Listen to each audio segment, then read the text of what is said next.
मित्रों, उत्तर प्रदेश विधानमंडल का सत्र आज से प्रारंभ हो रहा है। ये मानसून सत्र है। मानसून सत्र में मैं सबसे पहले सभी माननीय जनप्रतिनिधियों का, माननीय विधायक, माननीय विधान परिषद सदस्य और विधानमंडल की कार्रवाई को सकुशल संपन्न करने में योगदान देने वाले सभी दलों से जुड़े हुए अन्य जो उनके सहयोगी हैं, विधानसभा और विधान परिषद के सचिवालय से जुड़े हुए जो अधिकारीगण हैं, इन सब का मैं हृदय से स्वागत करता हूं। हम सब जानते हैं कि उत्तर प्रदेश ने फरवरी में ही अपना बजट पास कर लिया था। मानसून सत्र में प्रदेश की आवश्यकता को ध्यान में रखते हुए पहला अनुपूरक मांग भी सदन में प्रस्तुत होगा। स्वाभाविक रूप से उत्तर प्रदेश आज देश की सबसे बड़ी उभरती हुई अर्थव्यवस्था की ओर अग्रसर हुआ है और यही कारण है कि उत्तर प्रदेश ने पिछले 7 वर्ष में प्रधानमंत्री मोदी जी के मार्गदर्शन में, उनके यशस्वी नेतृत्व में जिन ऊंचाइयों को प्राप्त किया है वे अभूतपूर्व हैं, अविस्मरणीय हैं, अनुकरणीय हैं। सदन की कार्रवाई सुचारू रूप से चले और उत्तर प्रदेश के इस विकास में सभी माननीय सदस्यों का, वे सत्ता पक्ष हो या विपक्ष हो, सभी का योगदान मिल सके, इसके लिए मैं सभी माननीय जनप्रतिनिधियों का आह्वान करूंगा और खासतौर पर विपक्षी सदस्यों से मैं कहूंगा कि वे जिन भी उन रचनात्मक मुद्दों को लेकर के सदन का ध्यान आकर्षित करना चाहेंगे, प्रदेश के विकास से जुड़ी हुई, प्रदेश की जनता जनार्दन से जुड़ी हुई हर समस्या का समाधान करने के लिए सरकार पूरी प्रतिबद्ध है।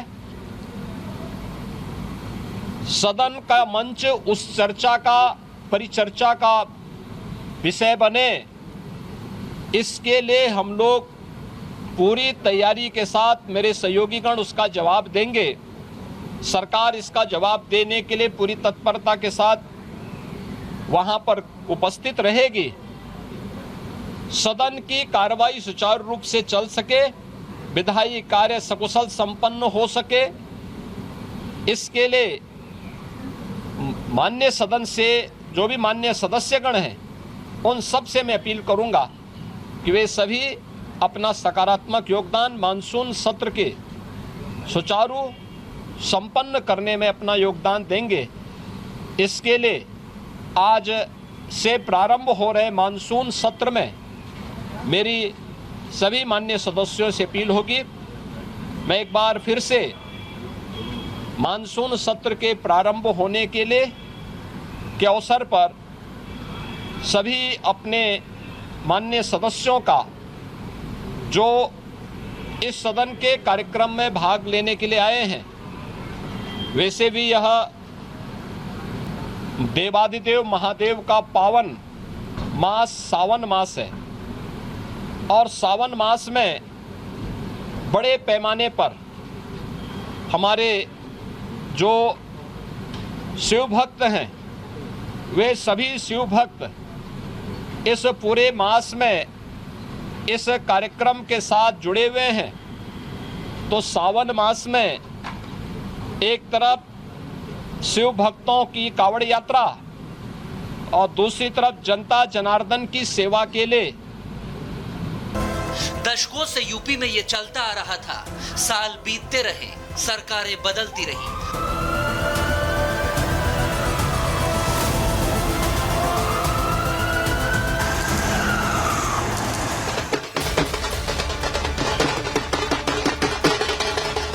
और फिर एक दिन यूपी के भाग्य का सूरज उगा, कमल खिला और सीएम की रेस में बड़े बड़े दिग्गजों को पछाड़कर एक भगवाधारी के हाथ में उत्तर प्रदेश की कमान आई। जय श्री राम, जय श्री राम, राम तिलक की करो तैयारी, आ रहे हैं भगवाधारी। हिंदुत्व का ब्रांड एम्बेसडर माने जाने वाला एक सन्यासी सत्ता की कुर्सी पर काबिज हुआ। उन दिनों लखनऊ में गूंजा, मैं योगी आदित्यनाथ। मैं आदित्यनाथ योगी ईश्वर की शपथ लेता हूं। योगी की यह शपथ उत्तर प्रदेश के विकास पथ पर दौड़ने की गारंटी थी, क्योंकि लगातार 5 बार गोरखपुर से सांसद रहे योगी अब दिल्ली नहीं बल्कि लखनऊ से सूबे की कमान संभाल चुके थे। विकास को रफ्तार देनी थी, जनता की उम्मीदों को पूरा करना था, तो योगी काम में जुट गए। योगी लक्ष्य लेकर चले कि उत्तर प्रदेश को दंगा मुक्त प्रदेश बनाना है, उत्तर प्रदेश से माफिया का सफाया करना है।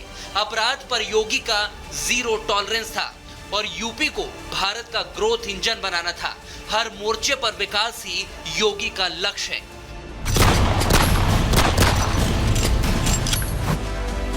विकास की रफ्तार बढ़ानी है तो यूपी को अपराधियों और माफिया के चंगुल से निकालना होगा। योगी ये बात बखूबी जानते थे, तभी तो उन्होंने अपना पहला ही लक्ष्य क्राइम फ्री यूपी को बनाया। इसके लिए माफिया और अपराधियों को सीधी चेतावनी दे दी कि गुंडे माफिया अब यूपी छोड़ दो। अपराध और अपराधियों के प्रति जीरो टॉलरेंस की नीति के तहत जो कार्य प्रारंभ हुआ, आज उसका परिणाम है।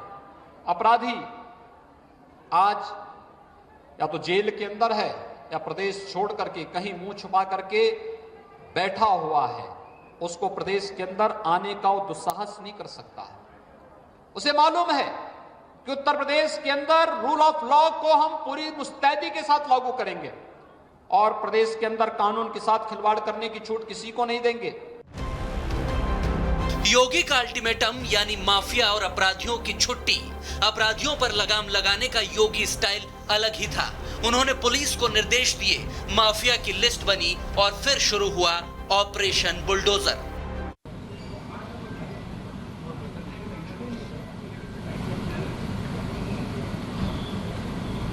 मित्रों, उत्तर प्रदेश विधानमंडल का सत्र आज से प्रारंभ हो रहा है। ये मानसून सत्र है। मानसून सत्र में मैं सबसे पहले सभी माननीय जनप्रतिनिधियों का, माननीय विधायक, माननीय विधान परिषद सदस्य और विधानमंडल की कार्रवाई को सकुशल संपन्न करने में योगदान देने वाले सभी दलों से जुड़े हुए अन्य जो उनके सहयोगी हैं, विधानसभा और विधान परिषद के सचिवालय से जुड़े हुए जो अधिकारीगण हैं, इन सब का मैं हृदय से स्वागत करता हूं। हम सब जानते हैं कि उत्तर प्रदेश ने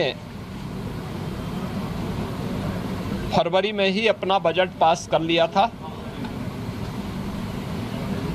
मानसून सत्र में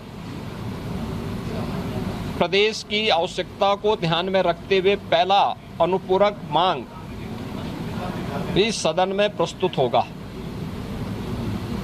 स्वाभाविक रूप से उत्तर प्रदेश आज देश की सबसे बड़ी उभरती हुई अर्थव्यवस्था की ओर अग्रसर हुआ है और यही कारण है कि उत्तर प्रदेश ने पिछले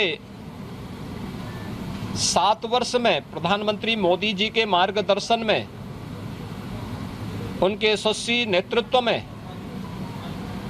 जिन ऊंचाइयों को प्राप्त किया है वे अभूतपूर्व हैं, अविस्मरणीय हैं, अनुकरणीय हैं। सदन की कार्रवाई सुचारू रूप से चले और उत्तर प्रदेश के इस विकास में सभी माननीय सदस्यों का, वे सत्ता पक्ष हों या विपक्ष हों, सभी का योगदान मिल सके,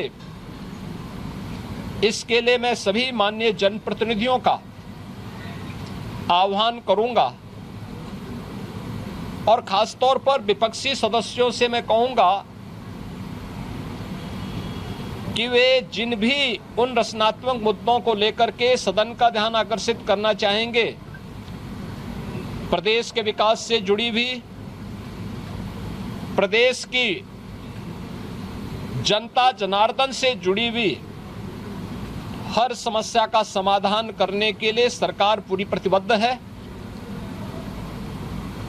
सदन का मंच उस चर्चा का, परिचर्चा का विषय बने, इसके लिए हम लोग पूरी तैयारी के साथ, मेरे सहयोगीगण उसका जवाब देंगे।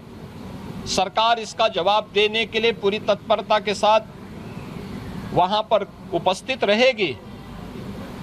सदन की कार्रवाई सुचारू रूप से चल सके, विधायी कार्य सकुशल संपन्न हो सके, इसके लिए माननीय सदन से जो भी माननीय सदस्यगण हैं उन सब से मैं अपील करूंगा कि वे सभी अपना सकारात्मक योगदान मानसून सत्र के सुचारू संपन्न करने में अपना योगदान देंगे।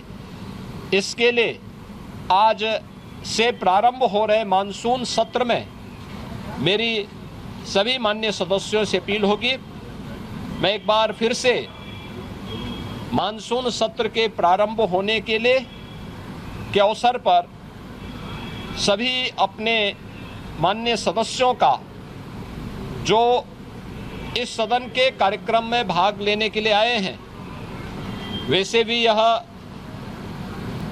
देवादिदेव महादेव का पावन मास सावन मास है और सावन मास में बड़े पैमाने पर हमारे जो शिव भक्त हैं, वे सभी शिव भक्त इस पूरे मास में इस कार्यक्रम के साथ जुड़े हुए हैं। तो सावन मास में एक तरफ शिव भक्तों की कावड़ यात्रा और दूसरी तरफ जनता जनार्दन की सेवा के लिए